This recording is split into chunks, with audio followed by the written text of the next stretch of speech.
The Gunrunner's Arsenal, located just west of Freeside's East Gate, which holds a robot that has no idea how he got there. I don't know how I got here, beep, boop, beep. They also have many items up for sale, such as Esther, which will obliterate your enemies with the pull of a trigger. And a jar of uncooked kids? The Gunrunners sell a lot of weapons, some costing as much as $250,000. 25,000 caps. So my smooth brain self wanted to ask the question of how many caps would it require to buy them out of stock? Around 266,000. But how long would it take to get that many caps? Honestly, probably around 8 to 10 hours. That's a lot of grinding. But me personally, I don't have time for that. So what if I try to get the caps as fast as possible? Yeah, that sounds good. How fast can I buy the Gunrunners out of stock? Perfect.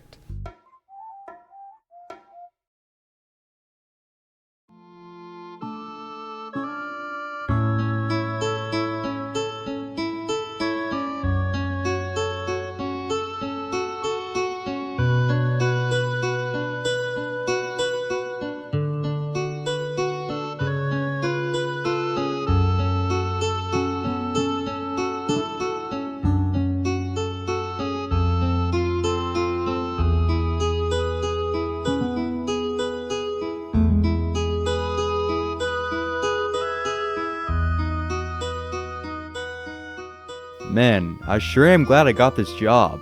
Nothing but me and my shop all day long. There's just something so peaceful about it. Knowing all of my customers by name, and best thing yet, there's no crime.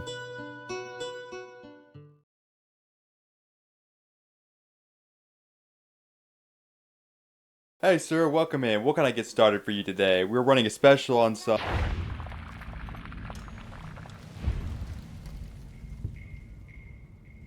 So in order to do this as fast as possible, we are going to have to abuse some game mechanics and use a particular glitch, which I'll get into in just a second. Starting off at Doc Mitchell's house, I skip the name and character menu as fast as possible, quick save and load 3 times, which skips all of Doc's dialogue, do the same with the perk selector, all in all saving just a couple seconds. As far as my stats go, I was originally planning them out, but towards the end I found out that I really only needed intelligence to level up as fast as possible. Push Doc closer to the couch and spam left click and enter through all of his dialogue. Again, for my perks, I really didn't know what I was getting into, but I learned that putting them in barter and repair for a speech check later worked great. The other perk doesn't really matter, and neither do the traits. The last thing I like to do is grab any healing item at Doc Mitchell's house. You will not have time to buy more, so these are very important. Leave and head straight for Goodsprings General Store, where you will have to get the most important item of the run, a 357 revolver, which you can find on Chet's dead body. But make sure before you kill him, you buy 357 hollow point rounds. I forgot this several times and had to restart the run every time. Now that you have the 357 revolver, you're going to want to bind it to any key, pull it out, start walking, then press 2 to switch ammo type, and immediately spam tab and left click to open your Pip-Boy. Then unequip the revolver. Oh! Whoa! I did it! For some reason, this makes you fly forward fast as hell. I love this game. But this is a very important glitch, not just because it can get us to Vegas extremely fast, but mainly because we are going to be playing the Dead Money DLC. Why, you ask? Well, at the end of the DLC, there's like 40 gold bars just sitting there, and there's a way you can get all of them. And with each gold bar being worth around one 2009 Nissan Altima, the worst car ever made, this will make it much faster to get our cap goal, which we should be able to reach easily by getting kicked out of every casino. So to help prepare, I did several practice runs, which really helped my time. I went from leaving Doc Mitchell's house at 5 minutes 28 seconds to 3 minutes 26 seconds, and getting to Vegas in just under 14 minutes. Looked at Benny to get a fat level up, then headed straight for the Dead Money DLC. Now I should probably mention that I've never played the Dead Money DLC before, so being my first time, I wanted to take it slow and look around. This gameplay is after I played it though, so I'll be flying through as fast as possible. Now you may be wondering, what did I think of it? There's a lot of bear traps in this DLC. Anywho, if you're wondering how to get the gold, I'll go over it briefly. First, grab all the gold bars and set them by the door. They'll all drop as one. Talk to father and do a speech check. This is where my high repair comes in handy. Then have him confront you at the vault, grab the gold bars, crouch behind this generator thing, drop the bars, then the second he walks to the door, rush him and kill him. Get him as close to the door as possible. Once he's dead, the timer starts. Grab the gold and put it on his dead body, then run as fast as possible through the way you came in. You are on a strict time limit, so keep that in mind. Hey, it's Shroke's editor, Shroke here. I just realized while editing that I never even finished explaining how to do this. So you want to carry your happy ass over to that force field where that old dipshit came out of. Crouch down in third person, has to be in third person, and then get the shit from him, like pocket it from him, you know. And then walk your heavy ass over to the door. And it's a very close time limit. You probably won't get it first try. I didn't. And then you can go ahead out and continue on previous Shroke. Out of the Sierra Madre, I lit up a cigarette and started on the beaten path.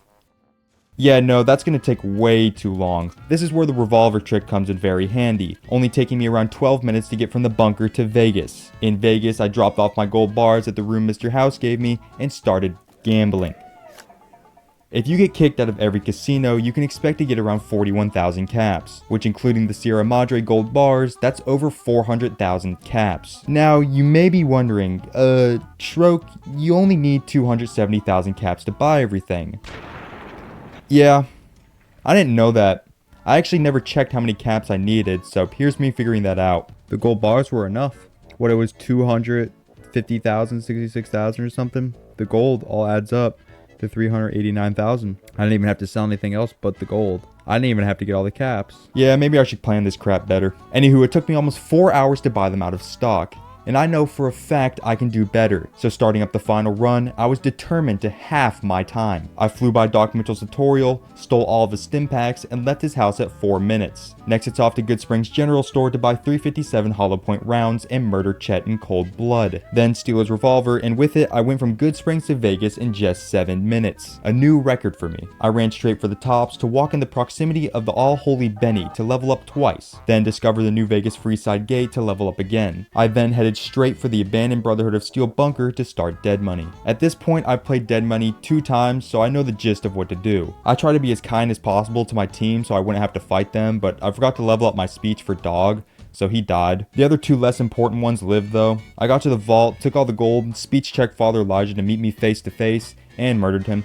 And pay attention to the time. I'm getting very close to the 2-hour mark. And if you remember, I'm trying to half my previous 4-hour time. If you can't do math, I need to keep it below 2 hours. With that in mind, I sped through the halls and made it on my second attempt. Now out of Dead Money with less than 15 minutes to spare, I used the revolver glitch as fast as I could to make it back to Vegas in just 7 minutes. With less and less time to spare, I selected everything the Gunrunners had and gave them all the gold, buying everything from the Gunrunners arsenal in 1 hour and 57 minutes. Honestly, looking back, I easily could have saved 30 minutes. There really wasn't much of a reason for me to go to Vegas. I'm sure I could have leveled up my repair just fine in Dead Money, and I for sure could have gone through Dead Money faster, but you know what?